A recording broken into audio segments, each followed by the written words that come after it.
Salutare toată lumea și bine v-am găsit la un nou joc. Se numește Flappy Bird și o să fie un joc foarte enervant. Una, două, păzea! Sunt verde, ce frumos! Pentru că verdele îmi ține noroc. Nu cred că o să trec de scorul meu.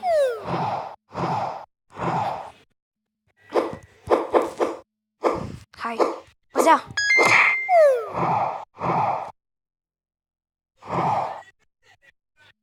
Haide, zboară,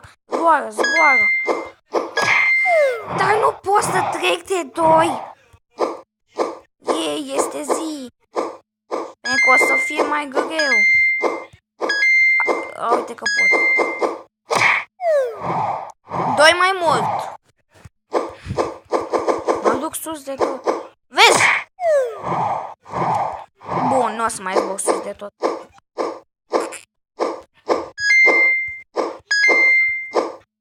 Au.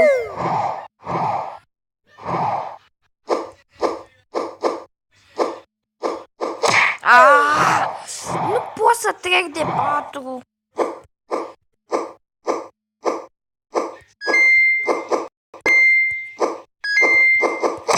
Nu pot să trec de 4. Au. Cred că secretul este să nu prea zbor, cine știe ce.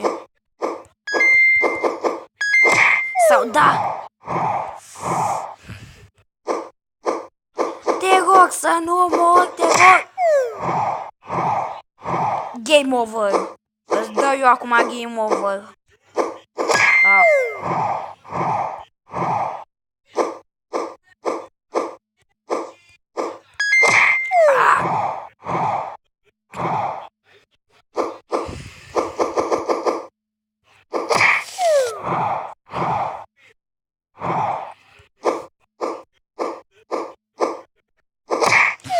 Dar de ce nu pot?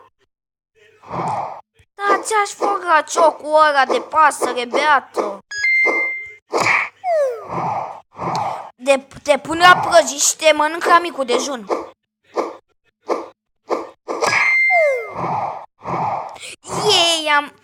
Nu am trecut de 1, dar hai că merge.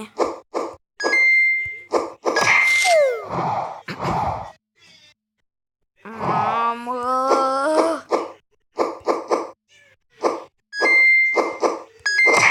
Dar de ce nu merge?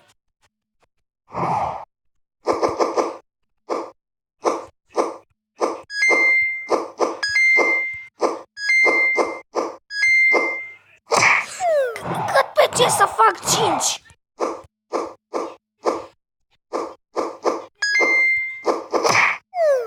Dacă nu fac 5, îmi scot ochii pe cap.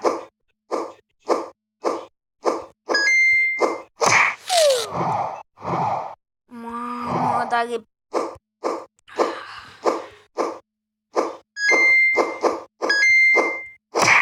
Și păzea. Da, 4 este cel mai mare scor.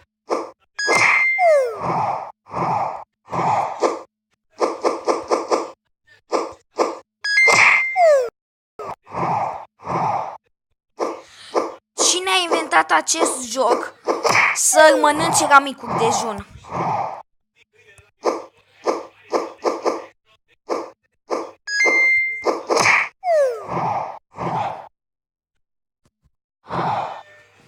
Ia să dăm puțin mai încet, că probabil din cauza zgomotului aripilor nu merge.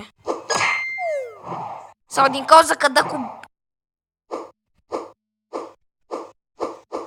Îți rup ciocul!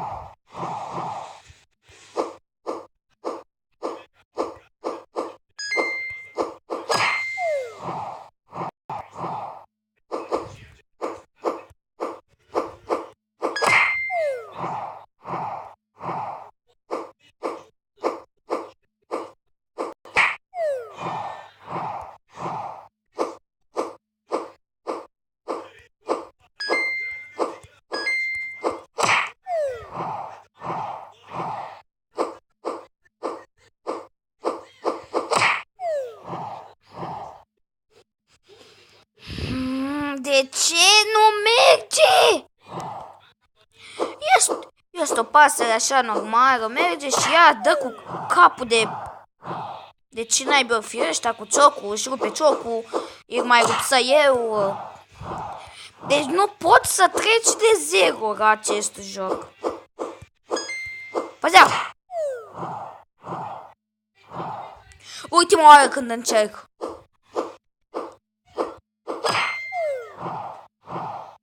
Bine, încă o dată.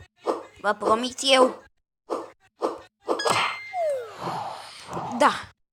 Voi închide aici episodul. Eu am fost Sebi Bună Șerban și să nu uitați să vă abonați, să dați like și pe data viitoare v-am salutat. Pa, pa!